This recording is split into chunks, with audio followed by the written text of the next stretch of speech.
Baik jemaat sekalian, kita buka satu bagian di dalam 2 Timotius pasal 1. Kalau kita buka 2 Timotius pasal 1.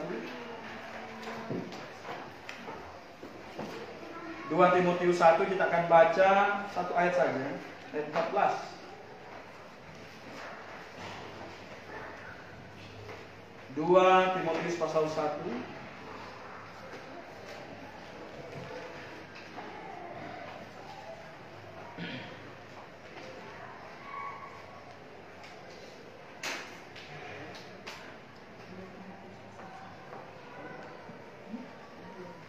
Kita akan baca satu ayat saja, yaitu ayat yang ke-14. Kita akan baca bersama-sama pada hitungan ketiga. 2 Timotius 1 ayat yang ke-14, kita baca bersama-sama pada hitungan ketiga. 1, 2, 3. Peliharalah harta yang indah yang telah dipercayakannya kepada kita oleh Roh Kudus yang diam di dalam kita. Peliharalah harta yang indah yang dipercayakan kepada kita oleh Roh Kudus yang diam di dalam kita. Mari kita berdoa. Bapa yang baik yang bertakhta dalam kerajaan surga, karena kebaikan-Mu lah ya Tuhan dan kasih setiamu kami punya anugerah keselamatan. Dan kami orang-orang percaya pada hari Minggu yang terus berjalan, kami bersepakat untuk berkumpul ya Tuhan. Dan selain kami bisa bernyanyi, kami juga akan pelajari kebenaran firman-Mu. Terima kasih Tuhan Yesus, kami berdoa dan mengucap syukur. Amin. Bapak Ibu, saudara-saudara yang kasih dalam Tuhan kita Yesus Kristus. Apa harta yang indah yang paling mahal menurut kita di dunia ini? Ya, tentu kalau kita mau hitung-hitung ya tinggal dijual aja. Kira-kira mana yang paling mahal gitu kan? Coba jual, kira-kira mana yang paling mahal. Baru kita ketahuan kalau ini yang paling indah. Tapi dalam konteks Alkitab kita akan melihat bahwa ada hal yang jauh lebih indah bahkan lebih mahal yang Tuhan berikan dalam kehidupan. Tentu kita selalu mengucap syukur kepada Tuhan atas berkat-berkat yang Tuhan berikan dalam kehidupan kita. Amin. Tuhan kasih kita nafas, Tuhan kasih kita kepintaran, Tuhan kasih kita banyak hal. Tuhan kasih kita berkat uang, Tuhan kasih kita berkat macam-macam, kecukupan dan seterusnya. Tapi ya kita bilang itu sangat penting dan sangat mahal. Kalau orang bilang oh hidup itu nggak mahal ya, dia berarti dia nggak menghargai hidup. Kalau ada orang bilang rumah itu nggak penting, ya udah nggak usah beli rumah, tinggal aja di bawah pohon. Dan itu semua penting. Kita katakan penting. Kalau orang bilang oh baju itu nggak penting, masa kita mau jalan-jalan kemudian nggak pakai baju, pakai kutang kan nggak masuk akal. Jadi banyak hal dan banyak hal yang penting dan banyak hal yang mahal juga dalam kehidupan manusia secara jasmani dan. Tetapi kalau kita bicara tentang kekekalan, Tuhan menganugerahkan harta yang indah, mahal dan bahkan tidak ternilai harganya. Dan inilah yang mau kita bicarakan hari ini. Walaupun mungkin dulu sudah pernah bicara, hari ini kita bicara untuk terus mengingatkan. Oleh sebab itu judul khotbah saya adalah memelihara harta yang mahal dan indah yang Tuhan percayakan dalam kehidupan kita. Berkali-kali saya khotbahkan tentang kitab Timotius. Bukan karena apa dan apa ya, karena ya kita tahu bahwa semua kitab dalam Alkitab ini sama penting. Kitab Kejadian tidak jauh lebih penting daripada kitab Keluaran, sama penting. Kitab Roma tidak jauh lebih penting daripada kitab Wahyu, sama penting. Tapi ini, karena kalau apalagi sekarang saya lagi ngajar juga Timotius, jadi kadang kalau baca-baca kitab itu ya banyak hal yang terus direnungkan. Kitab Timotius sekali lagi selain bicara tentang hal-hal apa yang diperhatikan dalam penggembalaan, kan namanya surat penggembalaan. Itu ada dua surat, kitab Timotius, 1 Timotius, 2 Timotius dan kitab Titus. Selain bicara tentang masalah bagaimana administrasi gereja dan seterusnya, itu bicara tentang kitab Timotius. Tapi salah satu pertimbangan penting dalam kitab Timotius yang Tuhan mau setiap orang percaya perhatikan adalah tentang pengajaran juga. Dan itulah yang dibicarakan oleh Paulus di dalam salah satunya dalam 2 Timotius pasal 1 ayat yang ke-14. Di situ dikatakan pelihara harta yang indah yang telah dipercayakannya kepada kita Jadi kepada siapa? Ya bukan hanya kepada Timotius saja, bukan hanya kepada Paulus saja. Di sini Paulus pakai kata ganti orang kedua. Jangan kepada kita, berarti ada Timotius di situ, ada Paulus di situ, dan juga ada jemaat. Dan ingat, kitab Timotius ini ditulis pada waktu Timotius itu sedang melayani jemaat Efesus. Jadi Paulus tidak hanya bicara kepada cuma saya saja dipercayakan harta ini, tidak. Paulus tidak hanya bicara kepada cuma Timotius saja dipercayakan harta. Ternyata kita semua orang-orang percaya dipercayakan harta yang sama. Masih ingat cerita di Alkitab tentang seorang upahan? Seorang upahan itu katanya ada yang kerja mulai dari pagi, ada yang kerja mulai dari jam 12 siang, bahkan ada yang kerja dari jam 3 sore, dan ada yang kerja mulai dari jam berapa? 1 jam sebelum pekerjaan itu bubar. Wah, dapat upahnya sama. Dapat upahnya sama. Yang lain protes, Tuanku, loh, kok kami udah kerja capek nih, kerja dari pagi, bayangin. Ya kan? Dulu porsi kerjanya itu satu shift kerja itu 12 jam. Kalau kita mulai jam 6 pagi itu akan selesai jam 6 sore. Kalau sekarang kan satu shift kerja itu 8 jam. 8 jam dan seterusnya. Tuhan, kita sudah kerja di pagi, masa upah kita sama? Masa Tuhan memberikan uang yang sama dengan orang yang baru bekerja pukul 3 sore atau pukul 5 sore dan seterusnya?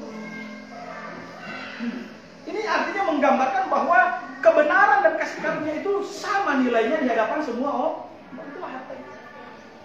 Harta yang Tuhan berikan sama kepada semua manusia. Tuhan berikan Alkitab pada semua manusia. Tuhan bilang kebenaran kepada semua manusia nilainya sama. Dan kita punya tanggung jawab untuk memelihara. Dan saudara kasih dalam Tuhan kita Yesus Kristus. Jadi hari ini kita mau bicara tentang harta yang indah. Bagaimana kita memelihara harta yang indah, yang berharga yang Tuhan percayakan kepada kita. Harta yang Tuhan maksud di sini bukan harta benda yang saya katakan tadi, bukan. Tetapi ini adalah harta rohani. Inilah harta yang sangat berharga, paling berharga dimanapun. Dan banyak orang berupaya mencari hal ini. Walaupun ada yang salah juga cari. Ada yang carinya di bawah pohon, ada yang carinya di bawah gunung, ada yang cari kepada filsuf-filsuf dengan harapan supaya ada apa? Ada penerangan. Dengan harapan ada kecerahan, dapat macam-macam.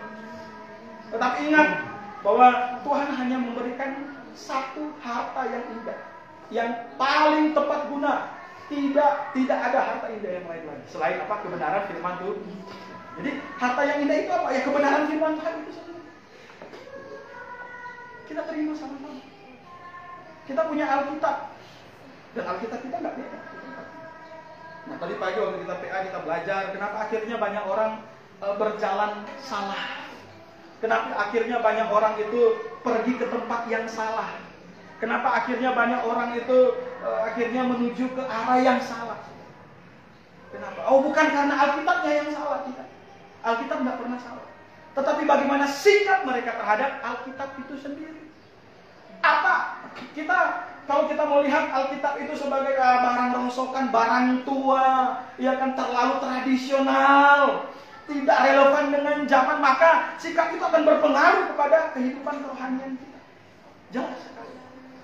Tetapi kalau kita melihat bahwa ini Alkitab ini diberikan oleh Tuhan, ini adalah sesuatu yang berharga, Tuhan sendiri yang berikan langsung kepada manusia, maka kita punya sikap yang berbeda pada Alkitab itu, dan tentu outputnya juga akan berbeda. Saudara kasih dalam Tuhan kita Yesus Kristus, sama seperti emas dan berlian kalau kita lempar ke, minta maaf, ke babi, babi nggak ngerti itu mahal. Oh, saya mau kasih emas dan berlian dengan harapan babi-babinya jadi makin mahal. Orang babinya nggak ngerti itu mahal. Yang dia tahu ampas itu yang enak gitu. Yang dia tahu bekas gilingan apa? Gilingan padi itu. Sisa gilingan padi itu bagi dia itu enak. Kalau kita kasih emas walaupun segepokin kita lempar, dia cuma jilat-jilat. Wuk.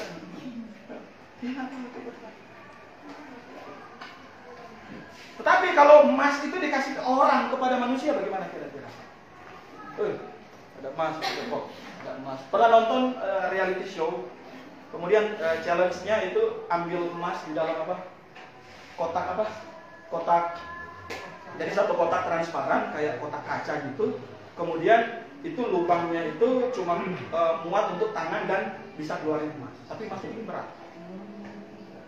Kenapa orang mau melakukan ini? Kenapa banyak orang mau melakukan ini walaupun kadang mungkin dia pikir ya nggak mungkin, susah untuk keluar. Karena dia tahu di dalam itu ada benda yang berharga. Nilainya luar biasa. Betul atau tidak? Ada orang jelas pakai tangan. Udah kepegang bener. Tapi nggak bisa ngangkat. Kadang udah bisa ngangkat tapi nggak bisa dikeluarin. Macam-macam.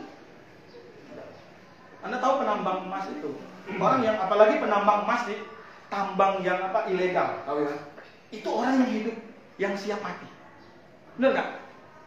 Siap mati terkubur yang pertama, karena kan nggak safety, ya kan? Gali lubang sendiri, kemudian masuk sendiri pakai peralatan ala kadarnya. Kemudian siap mati tertimbun. Yang kedua siap mati dibunuh orang. Oh iya, karena di sini dia mesti kuat. Pokoknya di sini hukum yang berlaku di sini hukum rimba. Siapa yang kuat dia yang menang. Kalau di tambang ilegal kan seperti itu kan. Kenapa mereka siap lakukan itu? Karena apa yang mereka cari, mereka tahu tuh nilainya mah. Nilainya mah. Oleh sebab itu orang kalau pergi ke tambang yang ilegal bawa samurai, bawa senjata, macam-macam. Macam-macam. Karena kalau ada gangguan dari kelompok yang lain, dia sudah siap berkutuk. Apa yang dia pertahankan? Apa yang mau dia ambil di situ? Emas. Kalau emas harganya 1.000 sekilo, orang nggak mau mati di situ, betul tidak? 1.000 sekilo, ngapain saya mau mati di situ?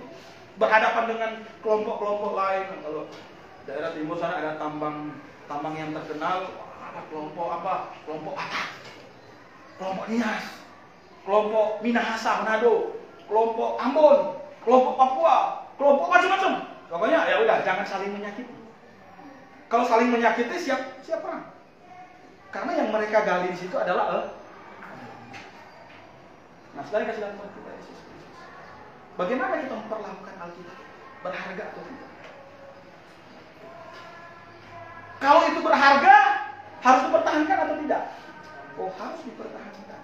Saudara kasih lihat kita Yesus Kristus. Sekali lagi, kenapa akhirnya banyak orang sekarang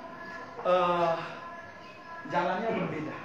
Ada yang ke kiri, ada yang ke kanan, ada yang ke samping mana, macam-macam, utara, selatan dan seterusnya. Kenapa tidak semua berjalan lurus walaupun pakai kitab yang sama? Sekali lagi tergantung kepada bagaimana mereka menghargai. Nilai apa yang mereka taruh kepada Alkitab. Tadi kita bahas minimal di Kristenan ini ada 3 grup: liberal, injili, dan fundamental. Bagaimana orang liberal menghargai Alkitab? Dia taruh nilai bahwa Alkitab itu buku biasa, punya nilai rohani di sana, tetapi banyak salah. Nilai itu yang dia taruh. Itu orang liberal. Dia tidak melihat bahwa Alkitab itu spesial, biasa saja. Ditulis oleh Musa manusia biasa. Dia banyak kesalahan, dia banyak error. Ditulis oleh Daud banyak salah. Ditulis oleh Salomo banyak salah. Oleh sebab itu Alkitab buku ini biasa saja, tapi punya nilai rohani. Nilai rohani itulah yang menurut orang liberal katanya bisa dibawa dalam kehidupan dia, bisa dipegang sedikit saja. Bagaimana orang fundamental memperlakukan Alkitab? Orang fundamental memperlakukan Alkitab itu sama seperti penambang-penambang itu. Orang-orang kalau sudah ditambang dia siap mati. Dia tahu ini mahal. Ya belum tentu juga dia kirim ke istrinya sesuai dengan apa yang dia itu, tapi dia tahu itu mahal. Karena banyak orang dari kampung saya itu kerjanya di tambang-tambang ilegal. Jadi kita tahu. Orang fundamental melihat seperti itu, bahwa ini mahal. Apapun yang terjadi saya harus dapat. Dari banyak sekali bongkahan yang mereka cari, yang mereka bongkar, bayangkan cuma dapat sedikit. Ya kan? Jangan kita pikir emas yang satu gepok itu, yang satu batang itu, kemudian dari satu bongkahan yang besar. Enggak, itu ribuan bongkahan baru tercipta satu emas. Ya kan? Mereka udah capek, sambil jaga-jaga tiba-tiba ada orang potong dari belakang gitu loh. Ada gitu. Tiba-tiba ada yang sengaja timbunin tanah dari belakang, kemudian nggak bisa keluar lagi dan macam-macam dan seterusnya.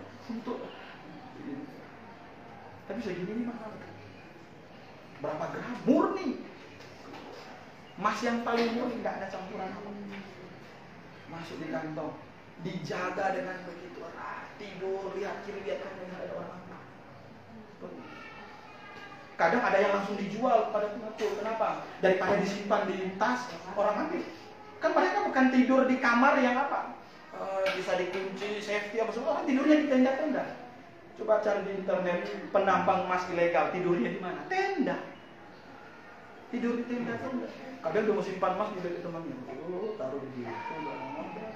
Bisa ambil. Orang Kristen mau melihat firman Tuhan itu sama seperti itu atau tidak? Ya kita bilang itu ada negatifnya karena apa? Mereka siap mati dengan baku bunuh lah apa macam-macam itu. Tetapi sikap mereka terhadap barang yang berharga, sikap berharga. Ada orang suka bonsai. Kalau ada orang suka bonsai, pencinta bonsai, dia bisa nggak makan kalau urusan bonsainya belum selesai. Boleh, betul tidak? Dia rawat bonsai itu. Mahal kan harganya kan, bonsai kecil-kecil, taruh di pot, dia gini. Dipanggil istrinya makan, ayo Pak makan dulu, bentar, belum selesai. Padahal istrinya belum tentu di BKN. Bonsai di BKN. Ditoleh. Sikap kita terhadap Alkitab, ya orang fundamental itu seperti itu. Karena apa? Karena kita dibangun dengan dasar yang jelas. Dari awal kita sudah punya dasar yang jelas. Kalau orang liberal, dasarnya sudah amburadul. Sudah tidak benar. Sudah ragu akan penulis-penulis. Roh Kudus tidak berkarya dalam kehidupan penulis-penulis. Oleh sebab itu ada istilahnya apa? Natural inspiration. Jadi inspirasi yang sifatnya natural. Cuma dikerjakan oleh manusia biasa, tidak ada kerja Roh Kudus di dalamnya. Bisa salah. Tetapi kita orang-orang fundamental kita percaya bahwa inspirasi itu adalah apa? Sifatnya perfect verbal plenary. Sempurna. Kemudian sifatnya progresif, kata per kata. Dan itu dikerjakan oleh Roh Kudus. Dikerjakan oleh Roh Kudus. Bukan karena kekuatan manusia sendiri. Coba kita buka satu ayat. Ayat yang kita buka tadi juga waktu kita lihat. 2 Petrus 1.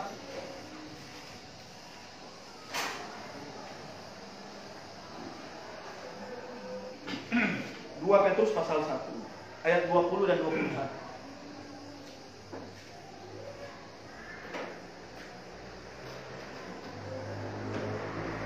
2 Petrus 1 ayat 20 dan 21. Sudah dapat semua? Saya akan baca firman Tuhan ini. 2 Petrus 1 ayat 20 sampai 21. Ayat firman Tuhan bilang begini. Yang terutama harus kamu ketahui ialah bahwa nubuat-nubuat dalam kitab suci tidak boleh ditafsirkan menurut apa katanya? Kehendak sendiri. Sebab tidak pernah nubuat dihasilkan oleh kehendak manusia, tetapi oleh dorongan Roh Kudus orang-orang berbicara atas nama Allah. Oleh dorongan Roh Kudus orang-orang itu berbicara atas nama Allah. Oleh sebab itu kita tahu bahwa firman Tuhan kita ini benar, sempurna, ya dan amin. Tidak mungkin salah. Kalau ada salah, makanya kita iman. Bayangkan iman kita pertaruhkan kepada sesuatu yang punya kesalahan. Bahaya atau tidak? Bahaya tidak? Bahaya. Kalau kita mempertaruhkan sesuatu hidup kita kepada sesuatu yang masih ada salah, kita harus yakini Alkitab benar-benar firman Tuhan atau tidak. Kalau dia bukan firman Tuhan, cuma sebagian firman Tuhan, lebih banyak salahnya daripada firman Tuhannya, saya juga tidak mau mempertaruhkan iman saya kepada hal demikian. Ada orang Injili muncul, dia tidak mau ke kiri, dia tidak mau ke kanan. Oh, kami bukan liberal yang terlalu liar melihat Alkitab. Kami juga bukan orang fundamental yang terlalu primitif dan tradisional melihat Alkitab. Kami ini orang Injili.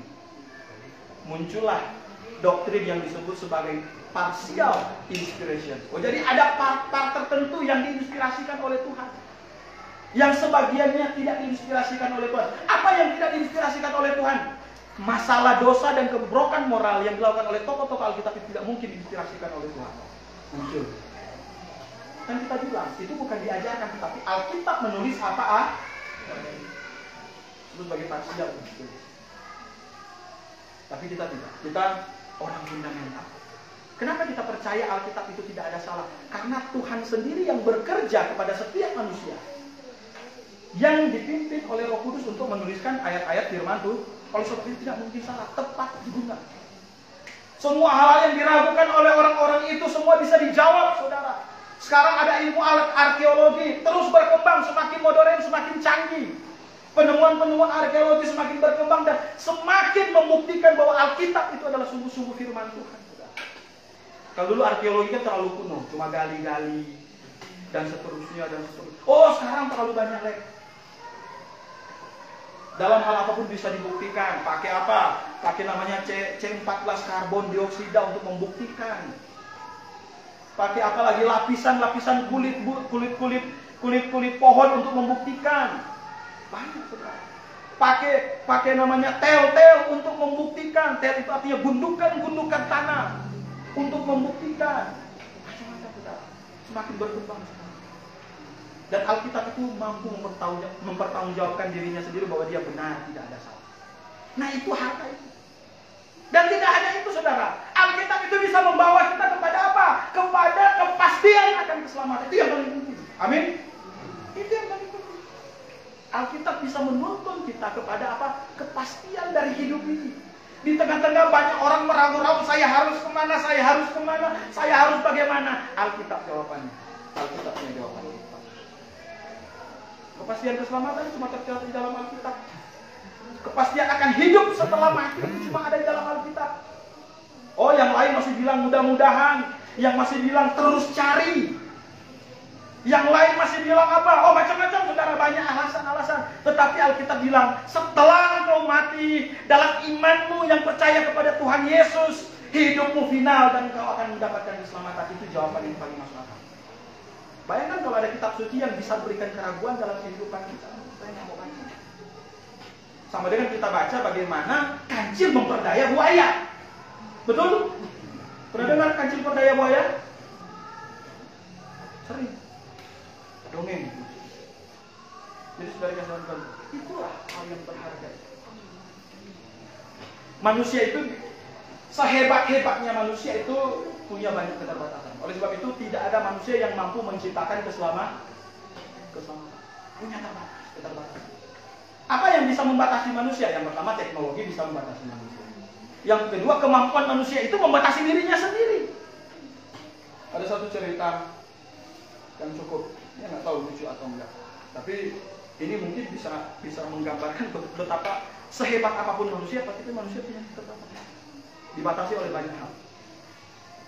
Suatu pendeta ini naik pesawat. Mau pergi pelayanan. Sombong kali pendeta. Dalam pesawat dia punya kesempatan pergi main ke kokpit untuk ngobrol dengan pilot. Dia tanya sama pilotnya, Pak, udah berapa tahun dinas? Udah 25 tahun. 25 tahun. Jadi pilot, lama atau tidak? Ceritalah pilot ini pengalaman. Oh, saya sudah terbang ke sana, terbang ke sini, ada itu sempat kena macam-macam. Namanya dalam. Pendeta ini ngomong, kalau Bapak sudah 25 tahun jadi pilot dan sudah berpengalaman, saya tantang Bapak, bisa nggak bikin pesawat jalan mundur? Bisa atau tidak? Nggak bisa. Banyak hal yang bisa membatasi dia ya. Pesawatnya tidak didesain untuk apa? Terbang mundur, bukan jalan mundur. Kalau jalan mundur bisa bisa atret dia. Tapi terbang mundur nggak bisa. Pun kepala si pilot nggak mau kalah. Pak pendeta, udah berapa tahun jadi pendeta? Oh, kalau saya jadi pendeta 40 tahun. Pokoknya lulus SMA, sekolah teologi langsung jadi pendeta. Wih, hebat kali Pak pendeta. Jengkel pilotnya karena dikecengin tadi. Nah, kalau begitu, Pak pendeta bisa nggak berdoa Bapak kami dari belakang? Ditantang. Pak pendeta bisa nggak berdoa Bapak kami dimulai dari amin? Kalau tadi kan dia minta pesawatnya jalan kalau doa Bapak kami yang di surga, muliakanlah namamu, datanglah kerajaan surga. Si pilot ini nggak mau kalah. Dia bilang sama pendeta, Pak pendeta bisa nggak doa bapak kami dari amin sampai dalam bapak kami itu. Pendetanya angkat. Dalam banyak kehebatan manusia, artinya berpengalaman dalam bidang apa? Manusia itu punya keterbatasan. Tapi firman Tuhan itu tak terbatas. Terlalu sempurna untuk kita pikirkan. Oleh sebab itu, selain bisa memberikan kita pengetahuan kepada hal-hal yang sudah pernah terjadi, yang akan terjadi, tetapi kita bisa menuntun kita kepada jaminan yang paling penting dalam hidup manusia, itu adalah jaminan keselamatan. Jaminan keselamatan. Jadi itu harta yang indah. Harta yang pertama yaitu apa? Firman Tuhan itu sendiri. Nah, kemudian yang kedua, apalagi ada nggak harta yang lain yang perlu dipertahankan, saudara? Sebenarnya ada. Coba kita lihat 2 Timotius 1 ayat 5.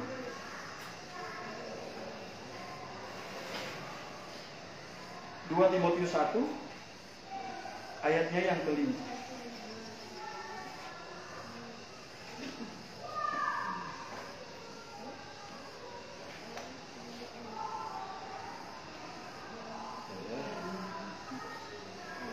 Timotius 1 ayat 4 dan ayat yang kelima.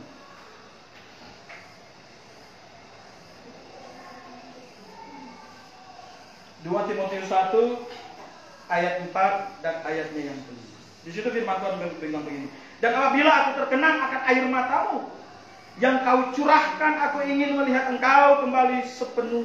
Aku ingin engkau kembali supaya penuh kesukaanku. Ayat 5 perhatikan.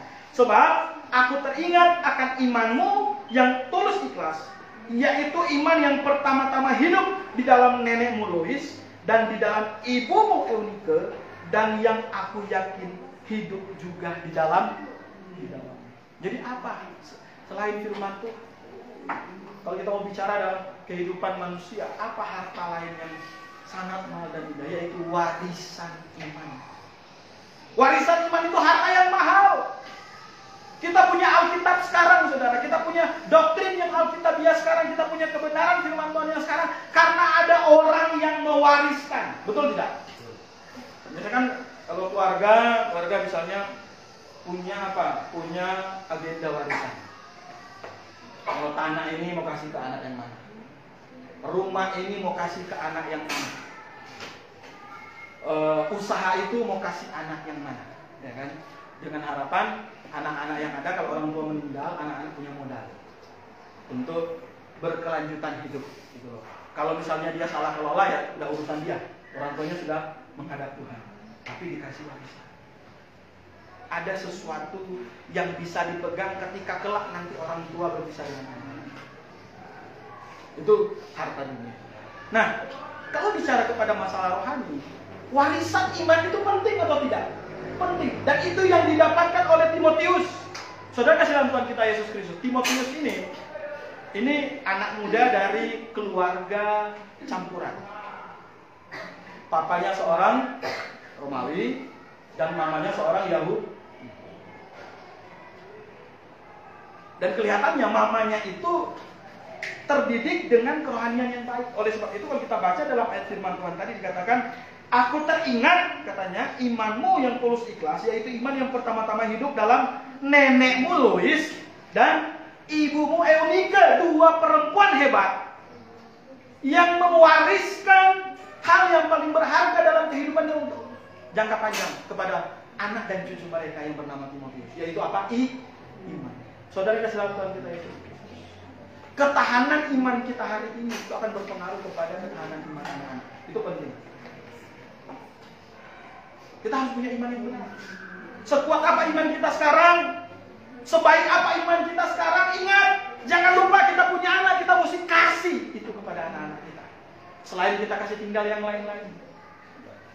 Selain kita kasih tinggal yang lain. Warisan iman. Warisan iman dari turun-temurun. Kalau ada orang-orang pun yang tidak sekeluarga, tidak sedara dengan kita mau melakukan hal itu, kenapa kita tidak mau melakukan kepada anak dan cucu kita? Perhatikan. Kan saya pernah kirim di grup WA kan. Kenapa penting ajak anak itu ke gereja? Jangan pusing dia tidur di gereja dulu, nggak usah pusing. Oh, dia nggak mau duduk di sekolah minggu, nggak nyaman, nggak apa-apa.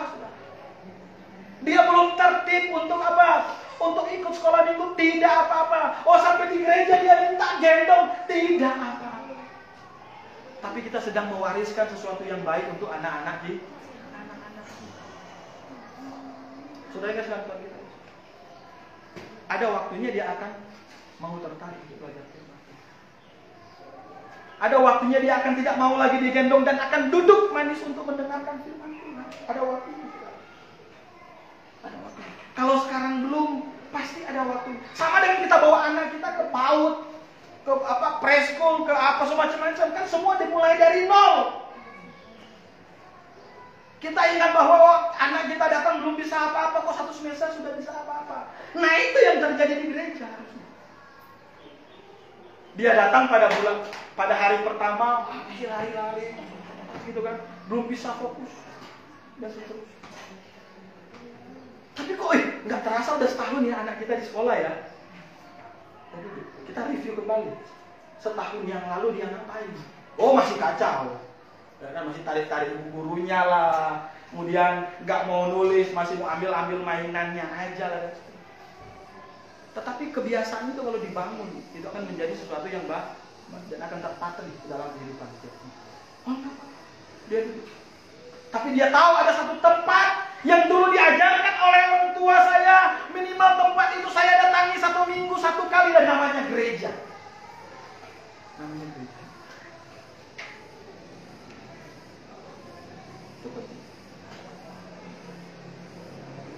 Saudara yang sedang Tuhan kita Yesus. Orang-orang yang sudah mendahului kita, mereka mewariskan warisan yang berharga, itu warisannya. Ada namanya Balsastar Hapneer. Warisan imannya luar biasa. Ada namanya siapa lagi? John Wycliffe, William Carey. Banyak sekali nama-nama orang. Mereka mewariskan apa? Ada satu tokoh misi di abad pertengahan, namanya John Bunyan. Dia di Inggris. John Bunyan ini mantan tentara, karena waktu itu Inggris perang saudara, tentara parlemen dengan istana, perang. Waktu itu John Bunyan ini tentaranya itu istana. Kemudian waktu mereka dalam camp-camp tentara, mereka sering dengar khotbah. Wah, dia senang berkhotbah. Jadi hidup mudanya yang dulu kurang baik, akhirnya dia semakin hari makin berkembang. Tapi dia mulai perang. Kenapa Tuhan begitu mengasihi manusia, tetapi manusia kenapa tidak mengasihi sesama manusia? Kenapa ada perang kan gitu kan? Ada perang, perebutan macam-macam. Akhirnya dia berkesempatan untuk saya menjadi pemberita firman. Tapi dia dapatkan kenyataan bahwa dulu nggak sembarang orang bisa memberitakan firman Tuhan. Karena dulu begini, tentara keluar dari camp itu, dia kemudian tiba-tiba jadi pendeta, tidak lewat aturan-aturan yang berlaku, itu pasti akan dikucilkan. Tapi dia coba berani lah. Dia berkhotbah, dia belajar Alkitab sendiri, baca-baca Alkitab. Dia dapat literatur, kemudian dia baca-baca. Dia bilang, kok orang mau beritakan firman Tuhan, kenapa ditahan-tahan? Karena dulu di Inggris waktu itu, yang bisa berkhotbah itu adalah orang yang dapat cap dari gereja Anglikan atau dari kerajaan. Tapi dia berani. Dia bertemu dengan banyak hamba Tuhan yang punya pengajaran yang benar. Dia terus berkhotbah, Dia ikuti KKR. Jadi gereja-gereja Puritan, yang kita tahu adalah gerakan baptis. Dia dapatkan kebenaran firman. Kemudian dalam perjalanan dia, dimanapun ada perkumpulan orang, dia terus berkhotbah. Dan akhirnya dari pihak pemerintah risih lihat, kok ada mantan tentara berkhotbah liar, dimasukkan ke dalam penjara. Akhirnya dimasukkan ke dalam penjara, dan anaknya yang kecil itu saya lupa namanya, itu setiap hari bawa makanan. Dia bawa makanan untuk dia. Dan saya ingat di masa akhir hidup John Bunyan ini, Akhirnya dia berikan pesan kepada keluarga, jangan tangisi kepergianku karena kebenaran. Jangan pernah tangisi kepergianku karena kebenaran, tetapi lakukanlah apa yang kebenaran tuntut dalam kehidupan kalian. Dan sedang kita itu. Dia bilang keluarga jangan menangis, nggak ada gunanya. Tapi sekarang ketika saya pergi menghadapku, lakukanlah setiap kebenaran yang Tuhan tuntut dalam kehidupan. Saudara kasih dalam Tuhan kita Yesus. Ini orang yang memberikan warisan yang sangat berharga kepada keluarga. Dan bukunya kita baca sampai sekarang. Ada bukunya Perjalanan Sang Musafir, buku yang sangat terkenal kita. Bagaimana perjalanan imannya itu tertuang dalam cerita orang musafir yang sedang mencari sesuatu untuk ditemukan. Kalau kita baca itu bukunya. Ada buku namanya Pilgrim Progress. Itu buku doktrin yang sederhana tapi punya pengajaran yang luar biasa tulis oleh John Bunyan. Dia meninggalkan warisan yang luar biasa. Saudara kasih dalam kita ya. Mereka dan kita punya kebenaran itu. Kita punya kebenaran itu. Kita belajar. Kita GBA selalu ya harapannya belajar PA terus, belajar Alkitab terus untuk apa? Bukan cuma hidup sebagai orang Kristen, tapi berpengetahuan sebagai orang Kristen. Banyak sekarang suka debat-debat dengan dengan agama-agama luar, ya bagus. Debat-debat seperti itu supaya bisa mempertanggungjawabkan ini. Tapi kadang kalau kita yang nonton kita gregetan kalau orang ini nggak tegas jawab dalam perdebatan-perdebatannya. Ada yang nggak tuntas, ada yang nggak tuntas kamu jawab. Karena apa? Mungkin lemah dalam hal apa? Bibliologi tekstual macam-macam dan seterusnya. Diolok-olok. Tapi saudara kasih dalam Tuhan kita harus ingat, kita orang tua yang sekarang pegang kebenaran. Amin. Kita punya tanggung jawab untuk teruskan itu kepada anak-anak. Jangan cuma tinggalkan mobil, jangan cuma tinggalkan rumah. Kalau toh nanti hidupnya tidak berbakti kepada Tuhan, itu kan habis. Itu akan habis. Cuma tinggalkan rumah, kita cuma tinggalkan mobil, kita cuma tinggalkan bidang usaha. Saudara, kalau Tuhan mau kapan itu habis, itu bisa habis. Apa yang bisa habisin ya banyak. Tuhan datang itu langsung habis. Ada gempa bumi apa semua bisa habis nggak? Bisa habis. Oleh sebab itu katanya ngengat dan karat bisa menghabisi semua. Tetapi yang paling penting kita juga tidak boleh lupa selain tinggalkan itu. Kita tidak boleh lupa selain tinggalkan itu. Kita tinggalkan warisan iman. Itu jangan sampai lupa. Kalau hari ini kita repot mempersiapkan tuh hal-hal materi jasmani untuk anak-anak kita, puji Tuhan, baik. Tetapi jangan lupa untuk yang satu ini. Jangan lupa. Tinggalkan warisan iman kepada anak-anak kita. Saudara kasih dalam kalau kita peduli pada anak-anak kita, ya ini yang mesti kita tinggalkan. Saya harus kasih tahu kebenaran kepada anak. Lewat apa? Ada sekolah minggu, ada khotbah-khotbah di sini, ada PAP. Ajak mereka belajar. Bawa mereka untuk kenal Tuhan Yesus sejak kecil. Pengaruh hal-hal yang ada di luar ini terlalu besar untuk kehidupan anak-anak. Bagaimana cara hal itu berpengaruh? Enggak usah disuruh ngaji. Kalau nonton TV setiap jam 6 kemudian volume kita nggak kecilin, itu anak-anak bisa hafal doa jam 6 itu. Bener nggak? Si Fian tiba-tiba udah ngomong. Saya juga bingung.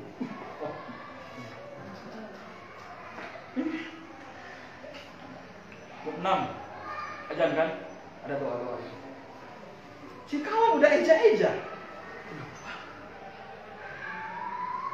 Dia nggak pernah belajar bahasa Arab. Nggak perlu. Cuma ngeja. Ini artinya apa? Pengaruh atau tidak?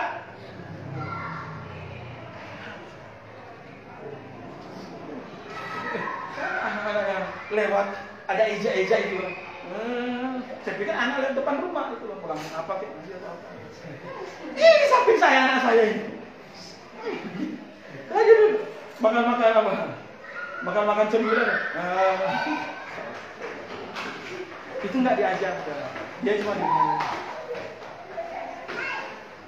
usia anak-anak adalah usia yang paling krusial tetapi paling baik untuk ajarkan sesuatu. Mau ajar apapun anak-anak paling gampang. Coba bandingkan anak-anak belajar piano usia sekarang dengan nenek-nenek umur 70 tahun belajar piano. Itu siapa yang lebih cepat? Orang tua jarinya udah keras itu loh. Tintok, mana sol. Kalau anak-anak kan masih lentur jari. Hal-hal yang baik ditanamkan sejak kecil. Saya nggak pernah suruh dia hafal itu baik. Tiba-tiba dia hafal. Entah sampai baik ke berapa itu. Bahaya. Gawat. Jadi saudara yang sedang Tuhan kita Yesus, orang tua perlu mengajarkan atau mewariskan iman itu. Itu harga mati, tidak boleh ditawar. Itu harga mati, tidak boleh ditawar. Kalau yang lain-lain kita mau tinggalkan kepada anak-anak, bisa tawar-menawar, ya kan? Oh, belum saatnya. Ya betul tidak? Atau apa dan seterusnya. Tetapi untuk hal ini tidak boleh ditawar. Jadi saudara kasih dalam Tuhan kita Yesus Kristus, nasihat memelihara harta yang indah. Itu ada dua harta yang paling indah: kebenaran firman Tuhan dan iman rohani. Iman dari orang tua itu yang mesti kita bawa, berikan kepada anak-anak kita, berikan kepada anak-anak. Pelihara itu sebaik-baik mungkin. Kalau Anda anggap emas itu berharga, Alkitab harus jauh lebih berharga. Amin. Kalau ada orang melindungi sebutir emas sampai sampai tidak apa-apa, kita harus mati. Seharusnya kita harus jaga kebenaran firman Tuhan itu sama seperti kita jaga hidup kita. Betul? Demikian kebenaran firman Tuhan. Biarlah kiranya ini menjadi perenungan dalam kehidupan kita. Mari kita berdoa. Bapa di surga, terima kasih. Hari ini kami bisa merenungkan firman-Mu. Kami tahu dan sadar bahwa dari semua yang berharga di dunia ini, ada yang jauh lebih berharga, yaitu kebenaran firman-Mu. Ada warisan iman yang kami mau bawa juga, supaya kelak ya Tuhan, bukan cuma hanya kami, tetapi generasi-generasi setelah kami, anak-anak kami, cucu-cucu kami, mereka juga bisa menikmati kebenaran firman yang sama yang kami bisa wariskan kepada mereka. Berkati kami semua, berkati semua jemaat yang ada. Di dalam nama Tuhan Yesus kami berdoa dan mengucap syukur. Amin.